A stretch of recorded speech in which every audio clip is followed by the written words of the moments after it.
Hello, everyone. This is Jeffrey Geisner for the Obligations of Memory podcast network for the Jewish Culture and Holocaust Remembrance group on Facebook, YouTube, and Spotify. I am happy to introduce Jenna Zark and her family. I want to tell you a little bit about Jenna, and then Jenna will introduce her cousins. So Jenna is an award-winning author and playwright. Her columns for the TC Jewfolk, which is in Minneapolis, were the basis for her crooked lines and frequently went viral at cities around the country. Jenna is also the author of 2 middle grade books, The Beat on Ruby Street and Fool's Errand, released by Dragon Moon. So welcome, Jenna. Thank you for participating in our Obligations of Memory podcast. And why don't you introduce the Finks? Thank you, Jeffrey, and thank you for inviting me today. I have 2 family members, 2 very special family members with me, Dina and Brian Fine. Dina is my cousin, my mom's brother's daughter, and Brian is her husband. And I'm very happy that they agreed to be part of today. I am too. You're welcome. So I'm going to ask the first question is maybe you can give us and the audience a little bit about Crooked Lines and why that book was written, what was its purpose, what was its goal, did you achieve its goal?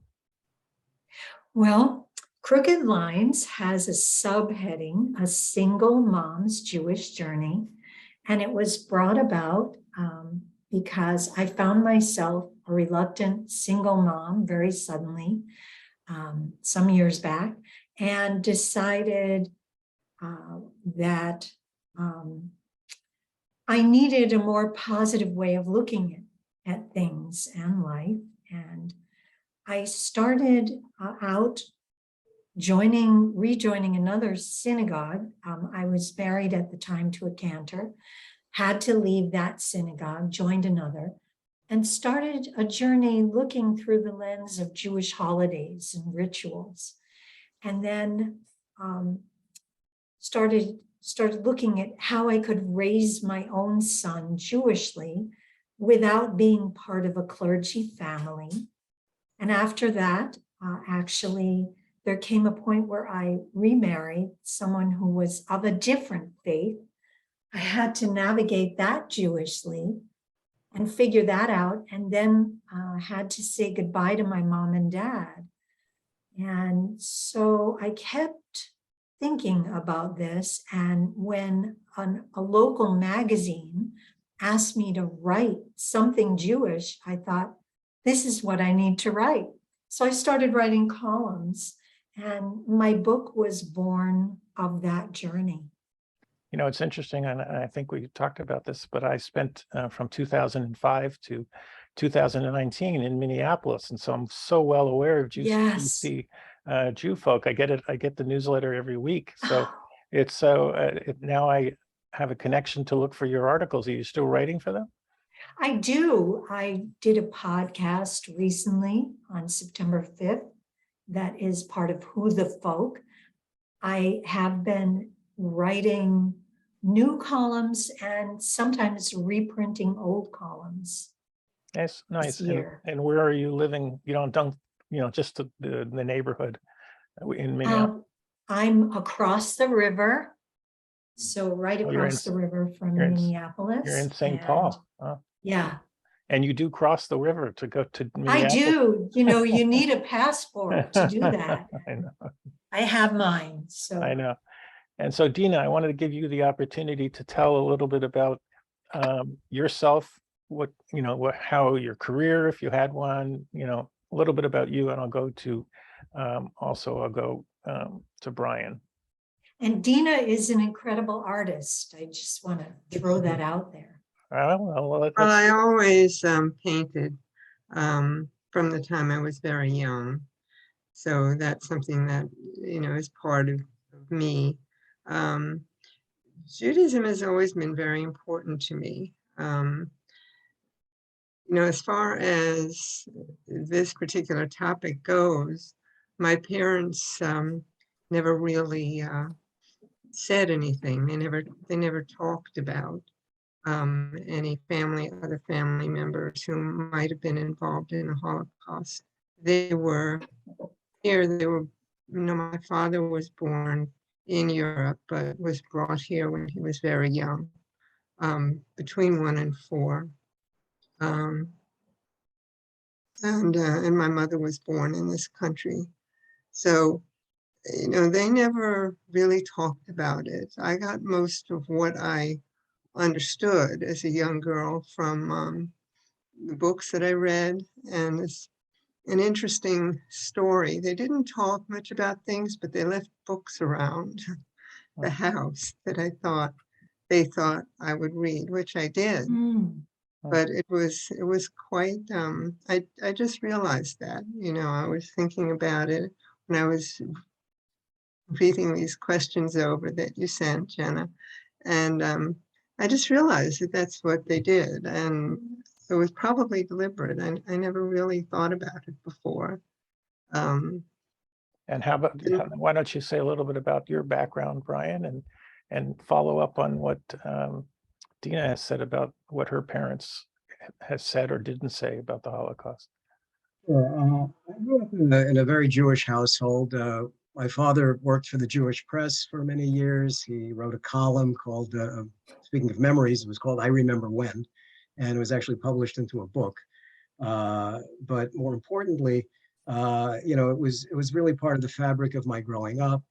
I attended synagogue, went to Hebrew school, and I enjoyed it. I really got a lot out of that. And my father, being a writer, he was also the editor of the Jewish press, and so he did a lot of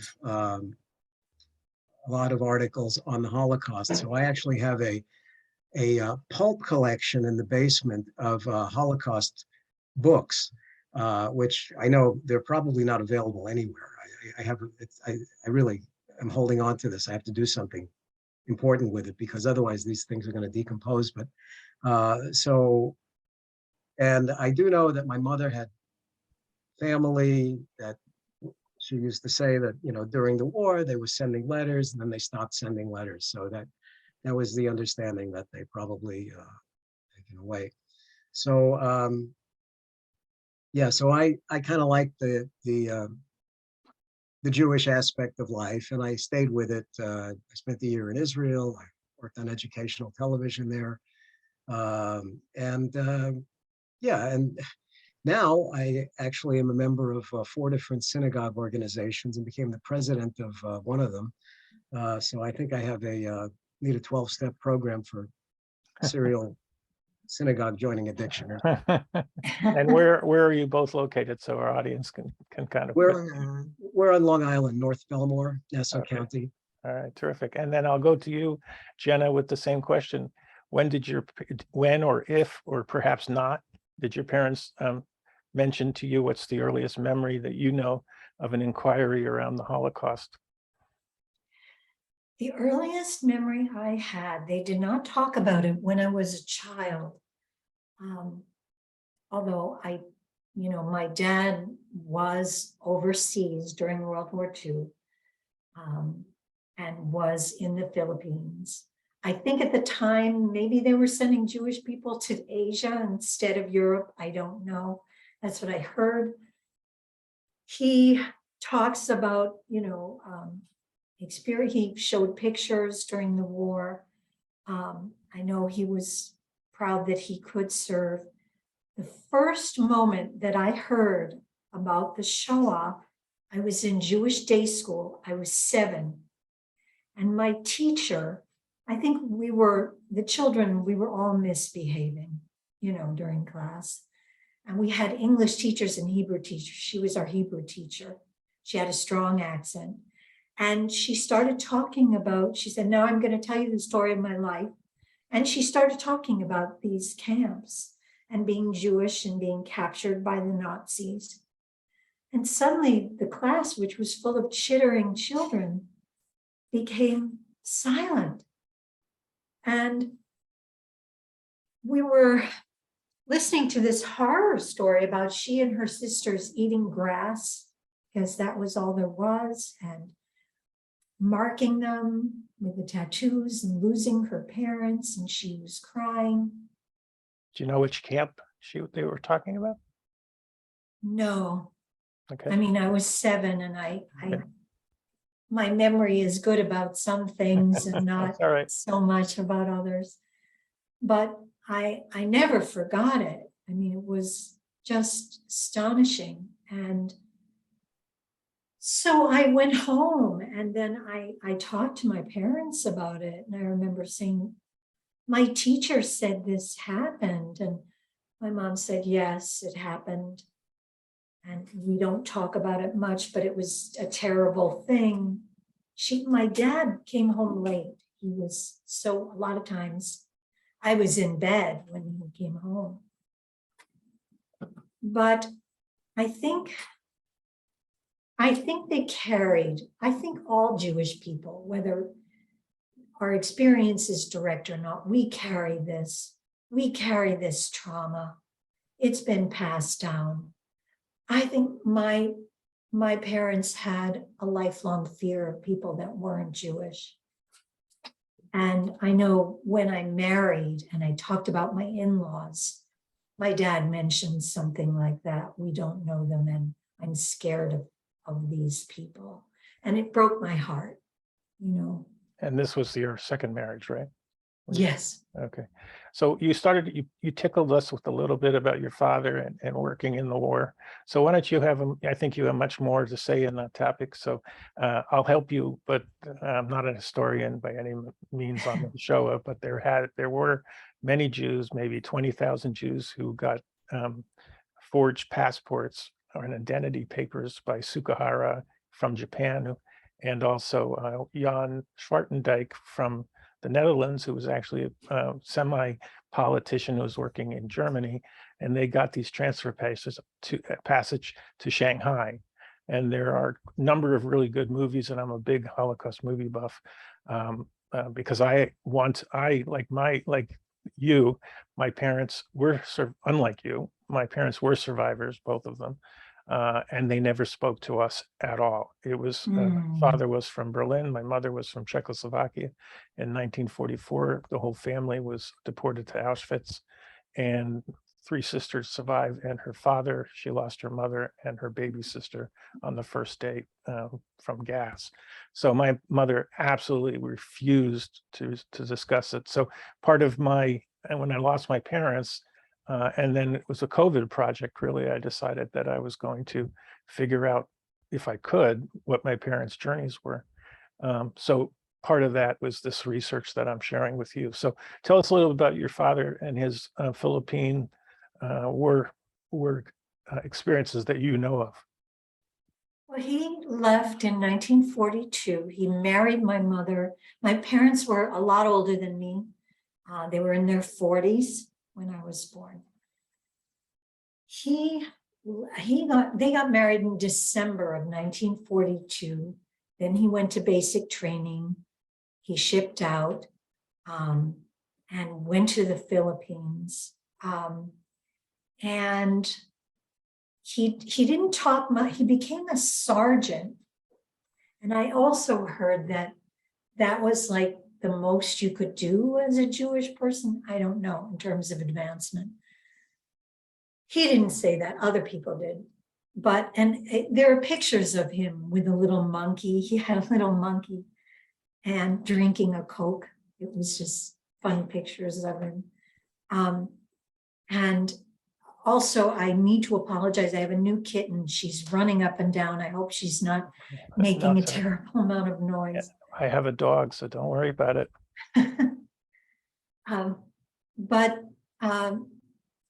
The thing that he talks most about was in 1945, and he was about to be sent into a part of the country, into Japan, where he would certainly not, the likelihood of him surviving was extremely small. And the lieutenant took him in and said to him, I need to know your next of kin, and if you don't make it, and what you want, for them or to go to them. And it was my mom. And he said they were told to prepare for death. And right about then, the bomb was dropped on Hiroshima and then Nagasaki, and then the war ended and he got to go home. I actually I'm a playwright as well as an author, and wrote a scene that one day I would like to become a play that was done at the St. Paul History Theater. But he said that he had a lifelong, ambivalence, because here he was, his life was saved, but it was saved through a bomb that killed a lot of innocent people. And understanding what the Shoah meant to Jewish people, which of course he did, it was, it was just the last thing, just most horrible dilemma to live through that. So can I ask you about the scene of this play? Since you are a playwright, is there a way for you to quickly give a synopsis of this play that you have in your mind? Yes. Well, it was done there. It was part of a series on World War II. What I wrote, I imagine myself as his daughter. How do I talk about this to people? And there was an anniversary of Hiroshima at a museum in New York. It was beautiful, and they had floating chrysanthemums and a party. I was, I think, in New York at the time. I didn't want to go. I wanted to go, but I didn't want to go, and I didn't go. But I wrote about this woman who was working at this museum, and she worked for her boss, and she had a speech to give. And she started talking about her dad and what had happened. And her boss is getting really crazy mad at her, trying to signal her to stop, and she keeps talking. And then I went from that into World War II. And I had two men, the lieutenant and the sergeant, modeled on my dad, talking to him about, his will and, who he wanted things to go to, and that he might die, and they were going in and telling him all this. I just created that scene as a play. And then, I left it before they went anywhere. I didn't finish I just wrote that opening scene. And then the woman at the museum with her boss getting really mad at her. And it was kind of a two-way scene, a juxtaposition. So kind of we'll switch a little gear here, and we'll ask all of you to give us some memories going back to your grandparents and or your parents that are Jewish, that or any kind of memory that you want to bring forward. They could be happy memories, they could be sad memories, they could be trauma memories. There's no off limits here. So go ahead. We'll start with you, Jenna, and memories of your grandparents. We'll start there, and then we'll ask. And sadly, I didn't know my grandparents. So whatever I tell you is my imagination, although they were figuring very strongly in my life.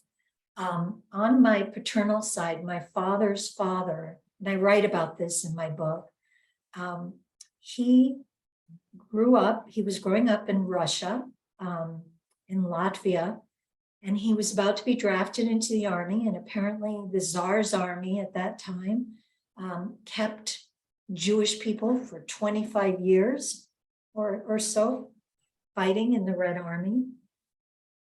And he apparently had a brother, and they went to safe houses and they escaped. And they came here.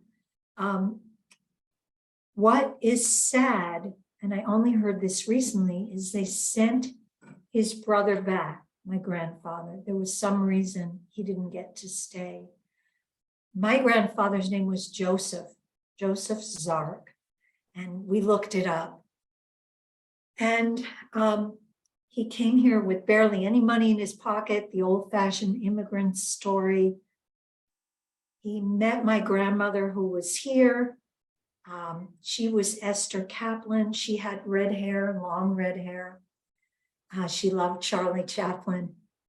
And you say here, she was where? In Minneapolis? in New York. In New York. New Okay. York.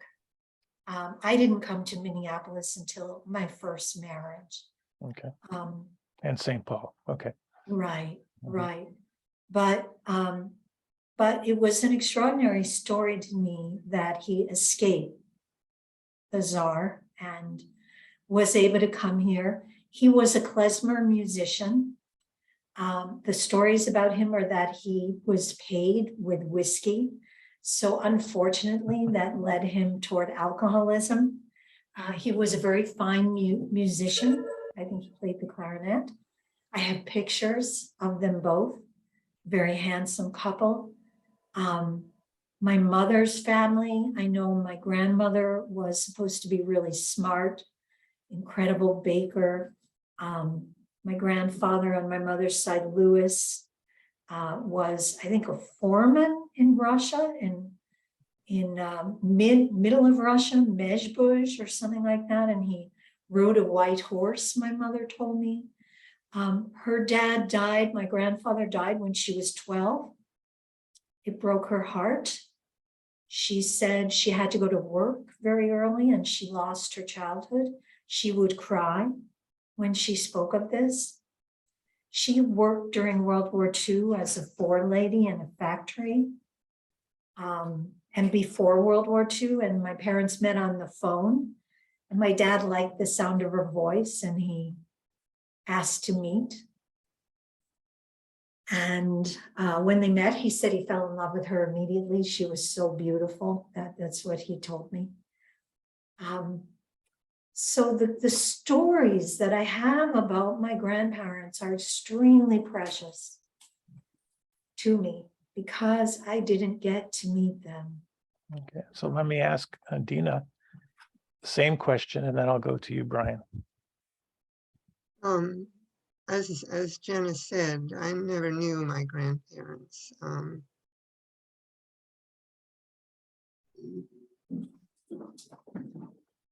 Okay, so on the other hand, I knew both sets of my grandparents, and I have very fond memories of both, and I have many stories about both sides. My mother's parents were from Austria, but they spoke Polish and Yiddish, and growing up, I just thought, well, I guess people from Austria spoke Polish, but that was, the borders used to change a lot. So, but they were married in 1917 on the Lower East Side. And my grandfather was a member of the Bonus Army. And we found letters of him trying to get compensated for that money. He had been drafted. What is the bonus? Bonus Army was, what it was people who were drafted were promised by the federal government a bonus for serving in the Army, and it would be paid at a date in the future. And the government decided that they were going to pay this way in the future.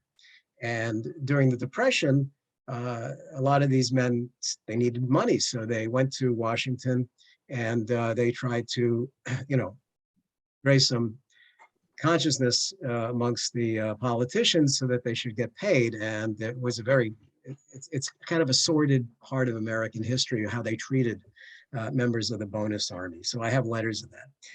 My grandmother was also very, very nice lady, and they were good. That grandfather passed away first in 1958, I believe. On my father's side, his father came from Russia. He immigrated at some age, 12, 14, unknown. Nobody kept records of birthdays, so he doesn't really know. He got to pick his own birthday when he was born. And my grandmother was born on the Lower East Side, but always spoke with an Eastern European accent. So this was my world. And again, the Army intervened. My grandfather paid a lawyer. He was working in the garment industry, and he made a lot of money. And he paid a lawyer thousands of dollars to keep him out of the Army. And finally, the lawyer told him, listen, the only way you're going to keep you out, you can stay out of the Army, not get drafted, is if you get married. So he grabbed his girlfriend, and on a Friday afternoon, he says, come on, we're going to get married. Unfortunately, the telegram telling him to report to services arrived that morning. Oh, So he got married Friday afternoon, and on Sunday they came and took him to jail, because he was now AWOL, because he didn't report to service. He ended up being drafted. He was sent to France. He was in the first wave of gas. What was it called? Mustard gas. And he was MIA for a year. He was actually reported dead, but he was in a hospital somewhere. He did survive. He came out of it. He came back to the States, and he had severe vision problems as a result. He created a very, very big business. Of course, it was the Minerva Coat Company. It was named after his first daughter. And then the Depression took that away, and they struggled. And they were broke, but they weren't poor. Growing up in the Bronx, this was, all of the fodder for my father's stories in his book, I Remember When. And again, this is not about, sorry, Jenna, it's not about his book, but he did document all of these stories about what it was like growing up. And my grandmother, she was also kind of like she ran the show. We used to go up to the Catskills every summer, and she spent every day in the kitchen cooking for the whole family. And this is how she loved that, taking care of family. This is very important.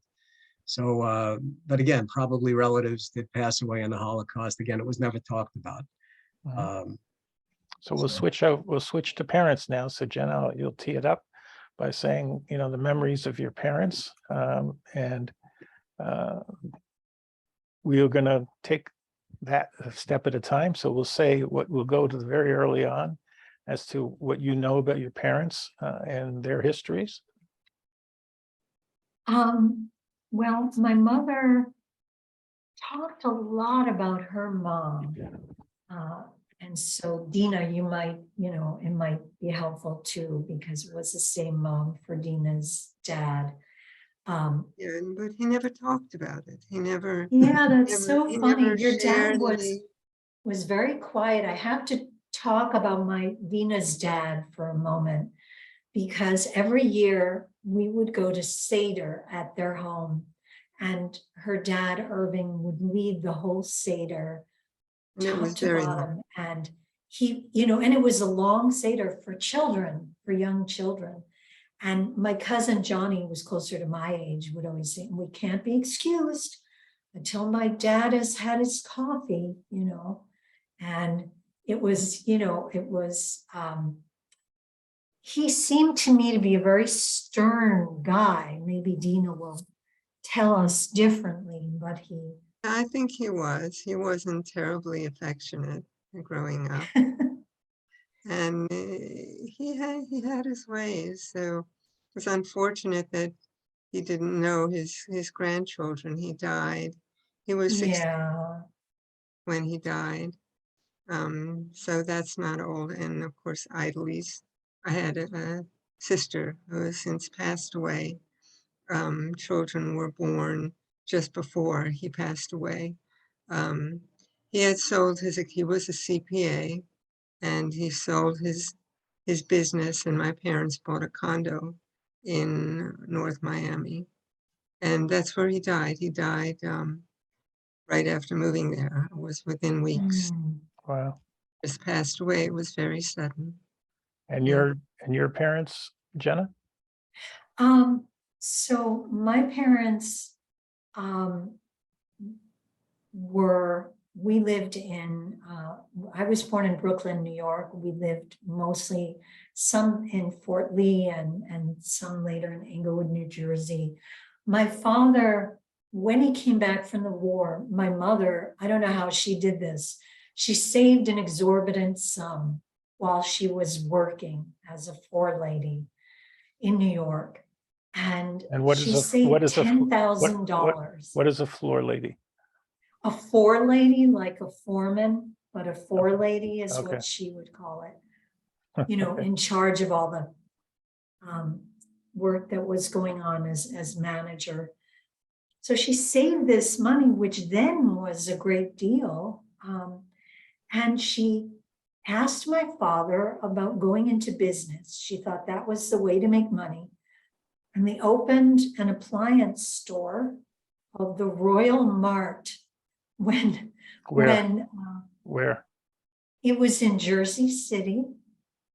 And I remember going there as a child, and there was a bakery down the block that had the most incredible cookies I've ever had. I'll never have cookies like that again. And he worked with his brother, Harry, for many years. And then there were two other men that I knew that were not Jewish, but they helped him. I don't know why they were all connected, but he must have paid them to work at certain times of the year, like Christmas was very busy. My mom worked with him until I guess she got pregnant with me, and then she stopped.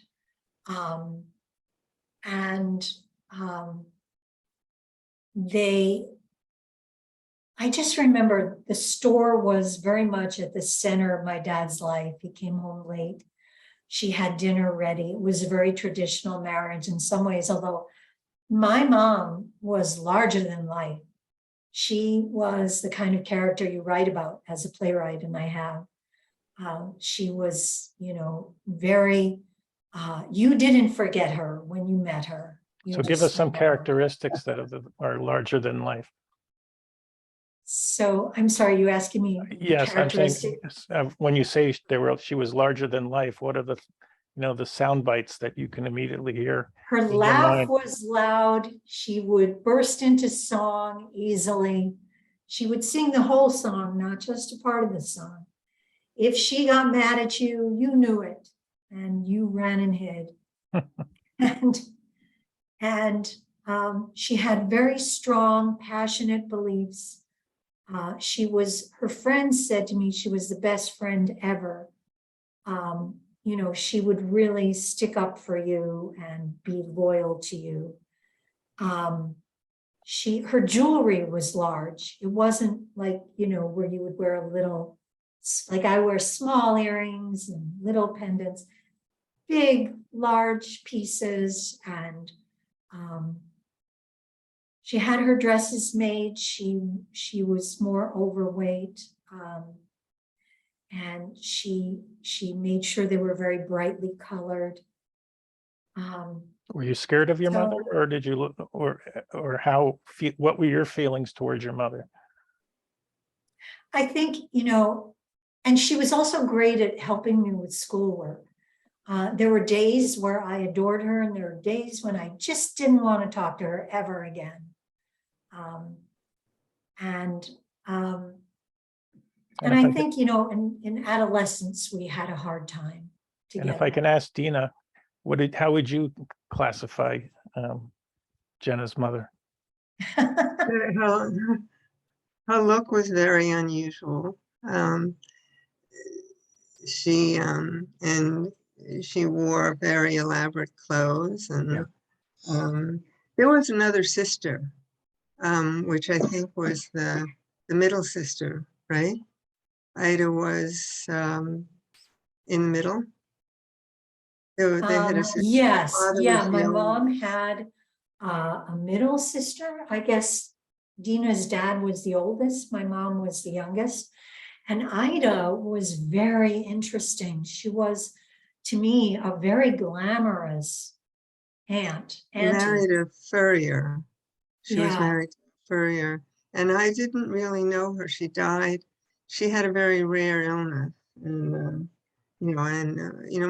she would come over, she and her husband would come over the house every once in a while. But then I think he passed away, and she became ill after that. And so, I remember visiting her in the hospital, which was quite traumatic. she was not well at all. She had sores all over her body. She had a disease, a rare disease called pemphigus. That certainly, I don't know if it's curable now, but it wasn't then. And my sister and I adored her. There were many times she stayed with us. And then if she got too sick, she'd had to go back to the hospital. And I remember she learned, or she got to the point where she had to go to the hospital again after many times, and she cried. And we felt so badly. It was very sad. I mean, if I talk about it a lot, I think I will cry, because I really did adore her as well. She was, and she was very glamorous before the illness. I want you to take a breath. I don't want you to cry. So we'll go over to Brian and ask you about your parents, early memories of your parents. Early memories of my parents. My father and my mother, they loved children. They had, as my father referred to us, 3 monsters, and I would have to say that we were the source and inspiration of a lot of his stories about what it's like to grow up. He used to write about growing up in the Depression and, the old neighborhood. He was, you could really, really tell a story. And he would, as my mother used to say, he would embellish the truth. And my father said, why spoil a good story with the truth? It's so let me ask you a question. Did he tell you bedtime stories? No, you know why? Because he used to work 2 jobs. As a writer, he was also working in public relations. He did a lot of things in his life. He became a school teacher, and the Jewish press and newspaper work was always the second job. That was always the nighttime job. So my father was always working. There was never a time that I remember that he wasn't doing. I mean, he could take a vacation, but it had to be with the family. They didn't start to go away on their own until well into their 60s, and they went on cruises, but we were always went on a vacation together as a family. But my father, like I said, he was a workaholic, and very disciplined person, really greatest generation person. So I told you the story about how my grandfather tried to get out of the Army, and my father, when he was eligible to be drafted, was 4F because he had a deviated septum. And my grandmother was very happy because, he's not going to go to the Army. So what does my father do? He goes and gets it fixed. 1A, and he joins. So I think that was like the first time, well, I shouldn't say the first time, but one of the occasions that my grandmother wanted to kill him. But he got in after the war, and he got shipped off to Italy. And he used to tell me stories about how rough it was in the Army. But then years later, we were going through pictures. I see, oh, here he's skiing in the Italian Alps, and here he's writing articles, fine lines. He was writing for the Army newspaper, and he did an Army radio show. So he really was, moving in the directions of writing. He got out of the Army. He came back. Oh, I'm sorry. He had joined. Oh, this is another good story. He had joined the Navy, and he was like testing airplanes before then the war ended. So he was discharged. And so then the Army sent him enlistment papers, and he sent them his Navy record, and they said, sorry, that cuts no ice with us. You're coming with us. So so that's another funny Army story. Anyway, So let me stop you there, Brian. We've reached our first 30-minute session. So I'm Jeffrey Geisner for the Obligations of Memory Podcast Network. We're speaking to Jenna Zark, as well as the Fink family, her cousin, about Fine, yes. Fine, I'm sorry, about memories of their parents. And so we'll be right back with episode number 2. Stay tuned.